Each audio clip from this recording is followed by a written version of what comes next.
The Prime Minister of India handed over the Arjun Mk1A tank to the army today, and behind us, that's what you see over here, a massive beast, completely indigenous made, complete owing respect over here. People are looming around it just to at a glance, and we have the head of the project. So thank you for talking to us. So this is the Mk1A Arjun tank. What are the significance of this one, sir? Actually, we already built Arjun MBT Mark 1 and it has been inducted into Indian Army, already in service. And user in 2010, they asked for the upgradation of this with 71 upgrades. Out of that, 14 upgrades are major, which I can show you. And within 2 years, less than 2 years, we developed the prototype with incorporating all the 71 upgrades, and we offered for user trials since 2012. And now, present status is the tank has been accepted by user trials are completed, and they are moving forward for placing the intent for the production. The production intent will be placed on heavy vehicles factory Avadi, that is also located in Avadi only, and they will be manufacturing within the first tanks may come out 3 years from the date of placement of intent. So that is the status. Coming to the improvements, you want to ask her? Yes, sir. What are the improvements in this tank? I'll just brief on the improvements. We'll go one side onwards. So this is the track with mine plow. Actually, when you see when the army goes, the tank goes for a war, the enemy will avoid tank entering into their territory. So that time you will put the tank mines, and that tank mines, when the tank weight is coming out, it will blast and break the track. So we want, then it will immobilize the tank. So what we are doing is we are putting the mine plow. It will be dropped, and it will any mines in that area up to 300 millimeters, any mines in that area, it will remove and throw to the sides. So that means tank can travel without any problem. Okay, now coming to this area, this is explosive reactive armor. There is a specific reactive element is put in that when the enemy threats hits it, the explosion, there will be explosion, like a small explosion, will minimize the penetration. That is the thing of this purpose. And if you see the tank, certain angles of the tank is covered with the explosive reactive armor. It is a requirement of the mandate. So we also know about the Kanchan armor that is used in it. Kanchan armor, it's inside. It is part of Mark 1. And there we improved the protection capability slightly more, which I cannot tell the figures, but it is there inside. Kanchan armor is inside, and then over and above that, explosive reactor armor is there. Okay. Now, if you see the two lens kind of thing, that is a periscope. In the center you are seeing the two lenses kind of thing. That is called driver's night sight. So in the night time, there is a thermal imager camera is there in that, and that will give you a clear image of the field ahead up to 150 meters. And because you put two cameras, you have a 3D perception, and 3-dimensional you will see, and you will be able to drive comfortably at whatever speed it requires in that. So that is the thing introduced in Mark 1 all. Now if you see the top, we can go to side. Yeah.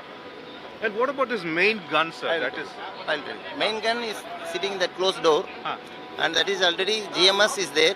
That is on Mark 1 also. We have upgraded slightly for this. Slight upgradation, otherwise it is there part of Mark 1 only.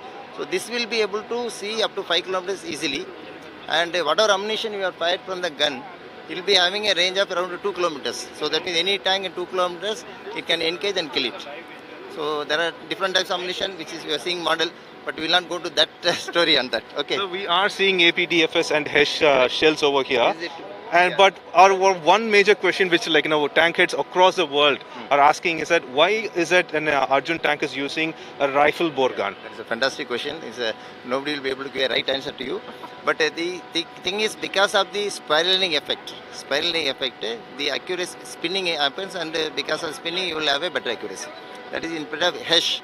HESH, when it goes out, it will spin and you will have better accuracy in HESH. FSFDS, if I have a slipping band, so that will not be there. It will go and it will finish there to stabilize, it will go and hit it. So accuracy of the tank is very high, which I will not be able to tell you.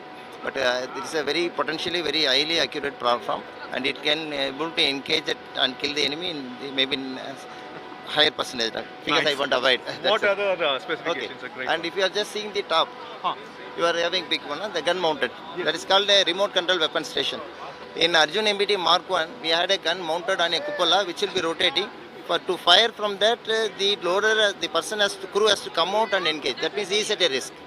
Now they wanted a gun which crew can sit inside, aim and fire. That means this is the thing. And it is not a simply one, it is a 2-axis stabilized system. It has got a day-night sight capability. That means at night also you can fire, aim and fire. And it has got an automatic target tracker. That means you lock it and then track the gun. So a lot of features are there in this. and this made indigenously by Bell Chennai. And first time it is successfully done, and it made the user. It's better than the imported system which we had earlier. Okay, and they are able to sit inside, see through a panel, and engage the accurate instrument. Everything has been passed. Now we are seeing this small thing, no? Sensors over here. Sensors. Huh. There will be 4 sensors across. It is basically called a laser warning countermeasure system. These are sensors for the system. Suppose enemy is attacking our tank, he can attack in 3 modes. One is he will try to try to take a range of the tank from his, so the distance required for the ballistics. So he will fire a laser range finder beam, and it will hit and deflect. He will feed the distance into the tank so that it will fire accurately. Okay. Now anybody fires, that means we are in risk. That is one. That means enemy is trying to attack. Second is when he fires a missile. 2 types of missiles are there. One is the beam guided missile, another is a laser guided missile. These 2 missiles is also, it will put a beam on the tank. So it will understand. It will categorize what type of missile is coming, whether it's a threat, what type of threat it is. It will classify which direction is coming. And there are, if you see, there are. Over there, we could see that actually. So this is a grenade area. Grenades? This is a smoke grenade area. Okay. What happened we did an innovation thing in this tank. When normally other tanks, smoke grenade is fixed to the turret. That means when gun is engaged and the gun is engaged in target, if turret coming from this side to fire the grenades, he has to rotate the turret. Completely move it. Here with the rotatory platform, Okay. it will rotate and fire. So that means he can engage and it will rotate and then fire the grenades. And it's an anti-laser, anti-TI, this smoke screen. So he will not, once it fired, you cannot see inside. It is the very good system for protection, and the grenades can be fired automatically also. That means it senses, knows the direction, this rotates and fires.